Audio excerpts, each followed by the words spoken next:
Diriwayatkan oleh Imam Ahmad bin Hanbal dalam musnadnya bahwa ada seorang laki-laki yang bernama Nuaiman. Ini Nuaiman di kehidupan Rasul sallallahu alaihi wasallam ada orang yang seperti itu gitu. Orang yang sering minum minuman keras. Rasul sallallahu alaihi wasallam marah, murka. Rasulullah kalau yang berhubungan dengan Rasulullah tidak marah. Tapi kalau sudah berhubungan dengan agama, Rasul sallallahu alaihi wasallam adalah orang yang paling marah, orang yang paling istiqamah dalam kebenaran. Maka Rasulullah panggil Nuaiman, apa yang kau lakukan? Dia katakan, aku minum minuman keras ya Rasulullah. Rasulullah cambuk dia. Kemudian dia bertobat kepada Allah. Kemudian ketahuan lagi minum. Kemudian dicambuk lagi oleh Rasulullah SAW. Sehingga sebagian sahabat memukul dia dengan pukulan yang banyak. Sehingga apa yang berlaku? Sebagian sahabat mengatakan, la'natullahi ala Nuaiman. Semoga Allah melaknat Nuaiman. Dia mempermainkan Rasulullah. Dia bilang sudah mau taubat tapi minum lagi. Dia bilang sudah mau taubat tapi minum lagi. Maka Rasulullah SAW mengatakan, la tal'anuh fa innahu yuhibbullah wa rasulah. Kata Rasulullah, jangan kamu laknat Nuaiman, karena dia itu cinta sama Allah, cinta sama Rasulnya. Dalam riwayat dia dicintai Allah dan dicintai oleh Rasulnya Muhammad sallallahu alaihi wasallam. Ibn Majah menceritakan bahwa Nuaiman ini pernah suatu waktu diajak oleh Sayyidina Abu Bakar pergi ke negeri Syam. Negeri Syam itu di mana? Seperti yang diceritakan tadi, antara daerah Suriah, Lebanon, Yordania, kemudian Palestina. Daerah seperti itu. Umumnya orang Quraisy pada masa itu mereka memiliki rihlah berdagang, membeli dagangan ke Syam, kemudian dijual lagi di kota Makkah. Ketika itu Rasulullah SAW didatangi Abu Bakar. Sayyidina Abu Bakar mengatakan kepada Rasulullah, ya Rasulullah, saya mau izin ya Rasulullah. Mau apa? Saya mau ajak dua sahabat kamu ini ikut berdagang ya Rasulullah. Siapa kata Rasul? Nuaiman. Kata Rasulullah SAW, Nuaiman kamu mau ajak? Mau ngapain? Biar seru-seruan aja ya Rasulullah. Kata Rasulullah, ya sudah, saya izinkan kamu bawa Nuaiman. Ketika itu Sayyidina Abu Bakar membawa Nuaiman sama satu sahabat namanya Suwaibid ibn Harmalah. Siapa namanya?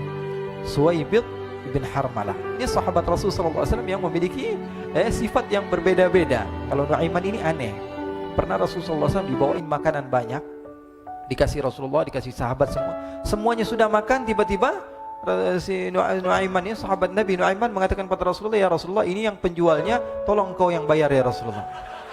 Makanan udah habis. Makanan udah habis. Rasulullah SAW bingung, saya yang bayar. Akhirnya Rasulullah katakan kepada sahabat, ayo keluarkan uang, kita patungan, kita bayar. Rasulullah aja dimainin, apalagi kita orang.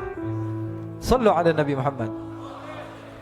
Nuaiman diajak Sayyidina Abu Bakar. Kata Rasulullah SAW, benar kamu mau ajak Nuaiman? Iya ya Rasulullah. Diajaklah akhirnya. Diceritakan dalam riwayat Ibn Majah, diceritakan juga di dalam Siyar A'lam Nubala, diceritakan juga di dalam Musnadnya Imam Ahmad bin Hanbal, dalam riwayat Imam Ahmad bin Hanbal.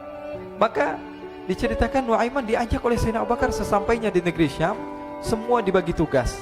Fulan bin Fulan kerjaannya ini, Fulan bin Fulan kerjaannya ini, semua memiliki kerjaan. Nuaiman tanya, wahai Abu Bakar, kerjaannya saya apa wahai Abu Bakar?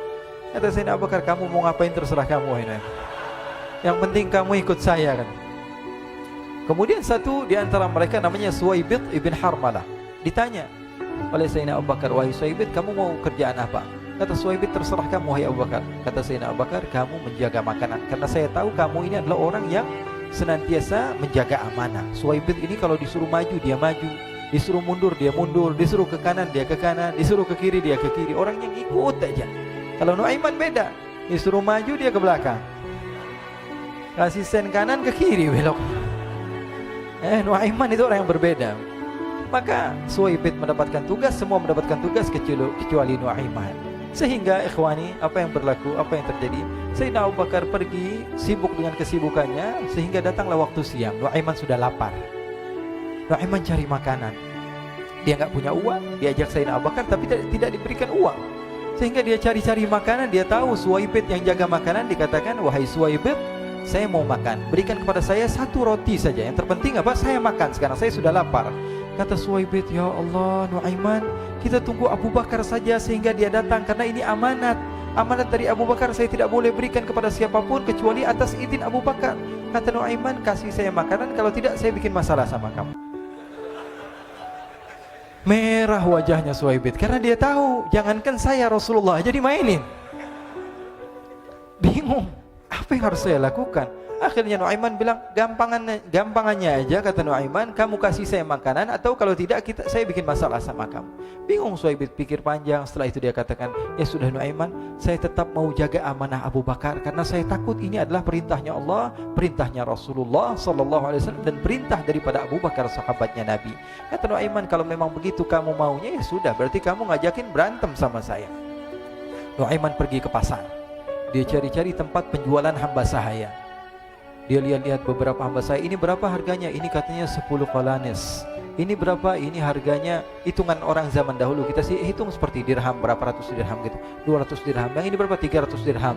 Yang ini berapa harga hamba sahaya? 300 dirham. Harganya antara 300, 200 sampai 100. Kemudian Nuaiman mengatakan kepada penjual hamba sahaya tersebut, saya punya juga hamba sahaya, tapi saya jual cuma 20 dirham saja, murah. Katanya, apa benar ada hamba sahaya harganya segitu? Iya, karena dia punya aib, ada kekurangan. Apa? Nanti kalau kalian tangkap, dia bakalan teriak, saya ini bukan hamba sahaya tapi orang merdeka.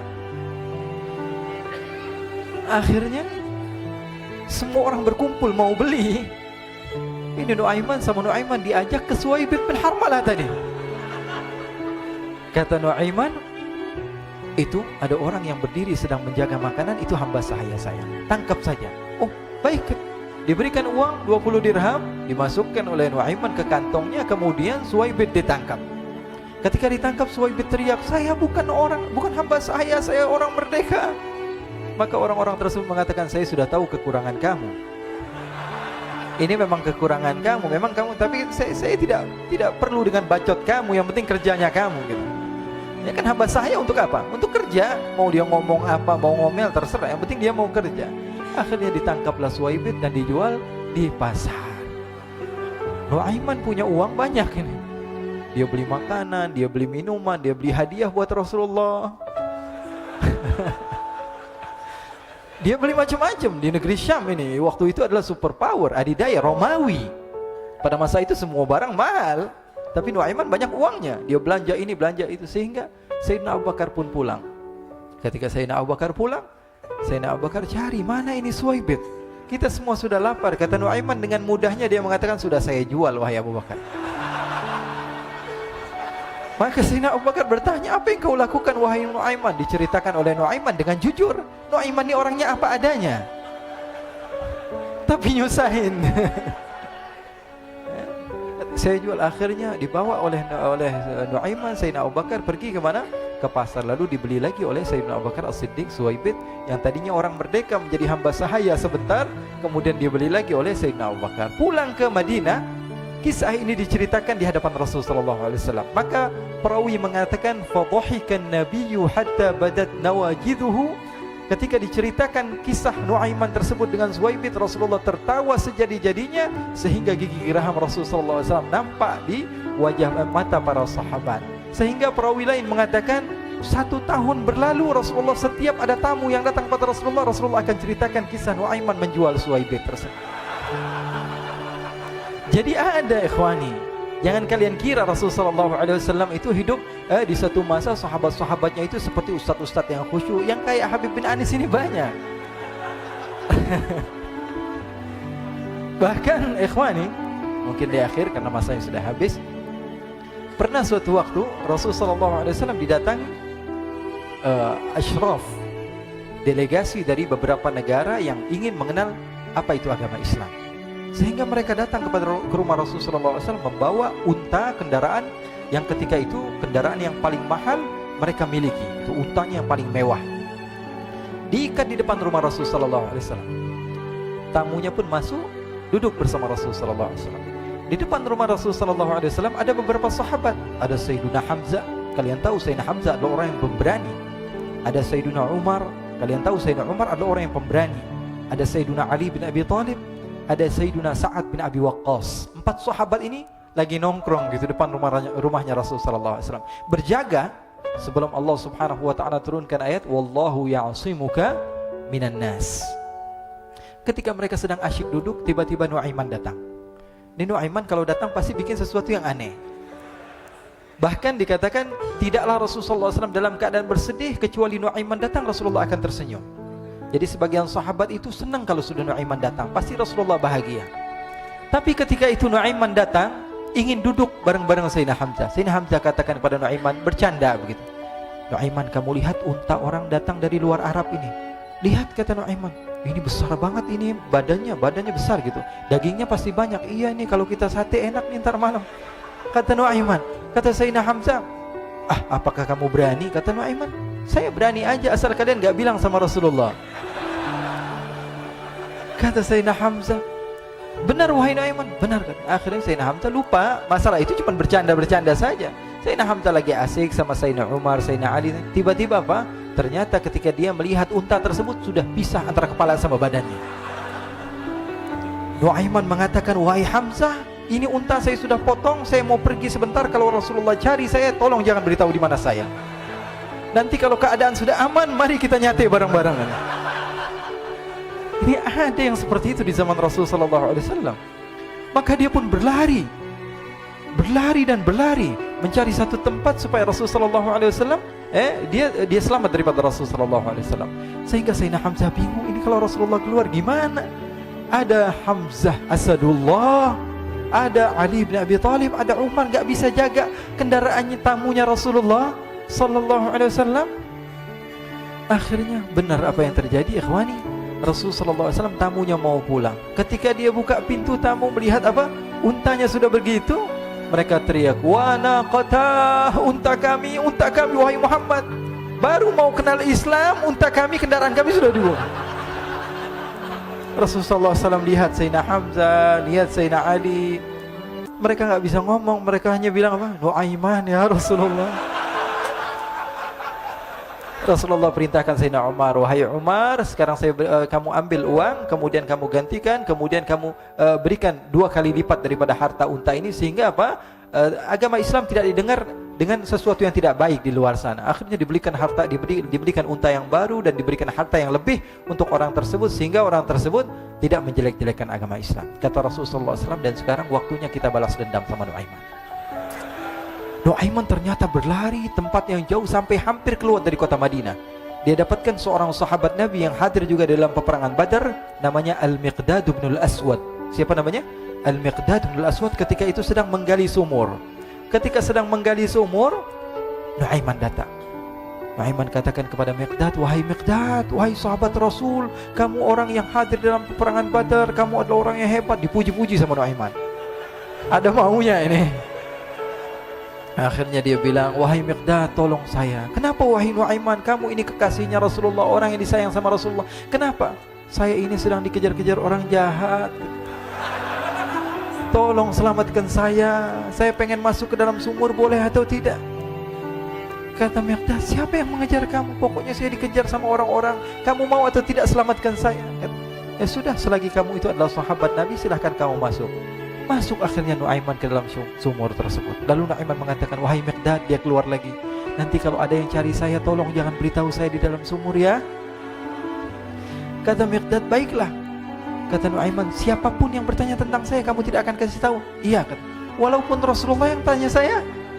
Katanya, enggak mungkin Rasulullah datang ke tempat sejauh ini. Iya, walaupun Rasulullah. Akhirnya masuk Nuaiman. Setelah beberapa menit Rasulullah dan rombongan benar datang. Miqdad bingung ini. Ini kenapa Rasulullah datang ke RW kami ini? Ada apa ini Rasulullah sampai sejauh ini? Ditanya, ya Rasulullah, ada apa ya Rasulullah? Kata Rasulullah, saya cari Nuaiman. Di mana Nuaiman? Innalillah, kata Miqdad. Enggak dijawab ini Rasulullah. Kalau dijawab saya ingkar janji. Akhirnya apa dia katakan? Wahai Rasulullah, mata saya tidak memandang kepada Nuaiman, tapi tangannya nunjuk ke dalam sumur. Sahabat. Apa dia bilang? Mata saya tidak melihat kepada Nuaiman, tapi tangannya nunjuk ke sumur. Akhirnya dibuka sama Rasulullah, Nuaiman muncul. Kata Rasulullah, Nuaiman, kamu bikin malu saya, wahai Nuaiman. Ya Rasulullah, yang bersalah bukan saya, tapi orang yang mencari saya bersama kamu ya Rasulullah. Akhirnya Rasulullah nengok siapa, ternyata Nuaiman sudah lari kabur. Sallu ala Nabi Muhammad. Kisah-kisah seperti ini sebenarnya banyak sekali ya. Ini menunjukkan kepada kita bahwa kehidupan Rasulullah itu begitu indah.